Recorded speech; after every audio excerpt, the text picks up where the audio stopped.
রাইহান, এত চুপ কেন তুমি? স্যার ভাবছি আজ প্রশ্নের উত্তর দেব। খুব ভালো।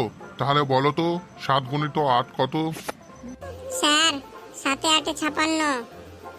দারুণ, আজ তো বেশ প্রস্তুতি নিয়ে এসেছো। জি স্যার, আজ ভুল করলে বন্ধুরা হাসবে, তাই প্রস্তুতি নিয়ে এসেছি। হাসুক, কিন্তু ভুল থেকেই বড় শিক্ষা। ঠিক আছে? ধন্যবাদ স্যার, আমি আরো ভালো মন দিয়ে পড়ব। মনে রেখো, ভুল করা দোষ নয়, ভুল থেকে শিক্ষা না নেওয়াই আসল দোষ। যে নিজের ভুল থেকে শেখে সেই একদিন সাফল্য হয়, এটুকু মনে রাখবে। চলো বন্ধুরা, আজকে তাহলে আসি। ঠিক আছে স্যার, ধন্যবাদ আপনাকে।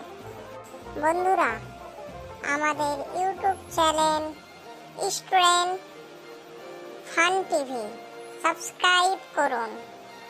আমাদের ভিডিও ভালো লাগলে আপনারা লাইক, শেয়ার, কমেন্ট করুন। ধন্যবাদ বন্ধুরা।